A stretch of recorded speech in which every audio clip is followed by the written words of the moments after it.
everybody. We're at Texas Pinball Fest 2019, and with me is Bud Sommerville from Indianapolis, Indiana, right? That's correct, yep. And Bud, who are you in the pinball world? I'm an operator in Indianapolis with Chief Pins LLC, and I have the largest amount of machines in one spot in Indy currently right now. And where is that? It's at Tapper's Bar Arcade in Fountain Square. Yeah, I've heard of that place. Yep. What is the scene like in Indianapolis? You guys have a good pinball scene up there? It's growing. It started out as a hobby. There wasn't any machines anywhere, so there's a small group of us that kind of got together and started putting machines out, and it's a real friendly scene.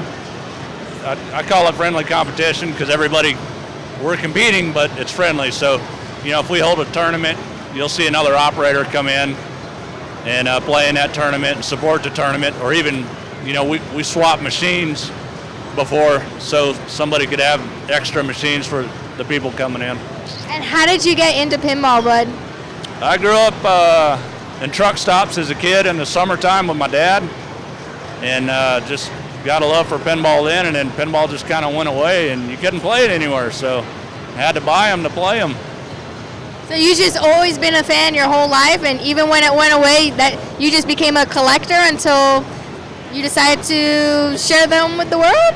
Yeah, in '99 or early 2000s, I joined the military and went overseas, and none of that stuff was anywhere. And then, recently retired, I never had time, space, or money all at once to gather things up until my current location. And then just wanted a machine, started looking at Craigslist, bought a machine, fixed it, sold it for a little bit of money, and got more and more, filled the basement up. And there's too many machines, so I started selling them, got seller's remorse, so kind of the compromise was to put them out and earn some money, and it just opened the door up to get more machines. And it's a real cool scene right now. And how many pins did you say you have on route now? We got 25 machines at Tapper's. I've got 4 at another location and 3 at another, and more to come. Nice. And do you have any preference in manufacturers when you pick a machine? Are you like, I want these machines because they're more bar friendly or more operator friendly for one? Yeah, each location, you kind of got to tailor to who's there. I mean, it's crazy because, I always tell people, I had an Adams family at one location. It did horrible, and I moved it literally 2 miles down the road, and it went gangbusters. So it's just a clientele that's there, and anymore I kind of take requests, but I'm a big fan of Jersey Jack Pinball. They're very expensive, but they're awesome machines. I'm a big fan of Stern Pinball. From an operator standpoint, I'm interested in who's going to help me out when I need help with customer support or getting parts or things like that. And Jersey Jack is just phenomenal with that. I've never had any issues with them. Just patience is virtue. It's a small community, so you can't go bad mouthing or try and get too excited over something. You just got to be patient, and it'll come. For sure, that's a great philosophy and good way to look at it. So why did you travel all the way from Indianapolis down here to Frisco, Texas? Obviously for the Texas Pinball Festival, but why this festival? It's big. It's a good fest. I grew up about an hour south of here, so it's all the more reason to come down here. And it's huge. It's just big. So there's a few festivals I go to. Nashville I go to every year. Louisville I go to every year. I've been doing Chicago. Southern Fried? I haven't done that yet. I was thinking about it this year. Come on, we have live wrestling there. It's the greatest thing ever. Yeah, we'll see. Like I said, I'm just recently, it takes a lot of time and money to do this kind of stuff. And so, my machines are out on route. They require constant attention. And it's nerve-wracking being this far away and something goes down because I like them tip-top. I got to go fix them, any little minor thing. Yeah, for sure. Well, I'm sure everyone in Indianapolis is grateful for your contribution because you guys are truly the unsung heroes, operators everywhere. You guys are amazing. We don't really have pinball.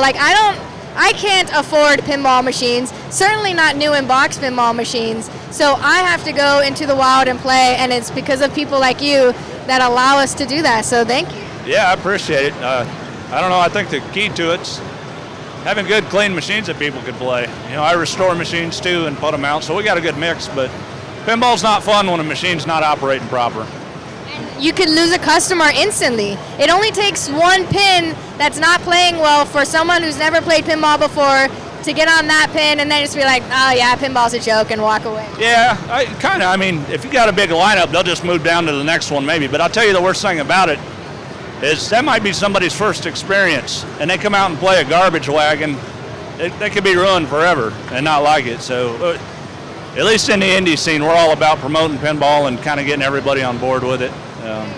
So what's been your favorite thing about this festival so far? Just meeting people, networking. I don't think I played maybe 3 games on any machine, but it's networking, meet people, talk pinball. That's what it's about. You come to these things. You said you were here with the Flipping Out guys. Tell me a little bit about them.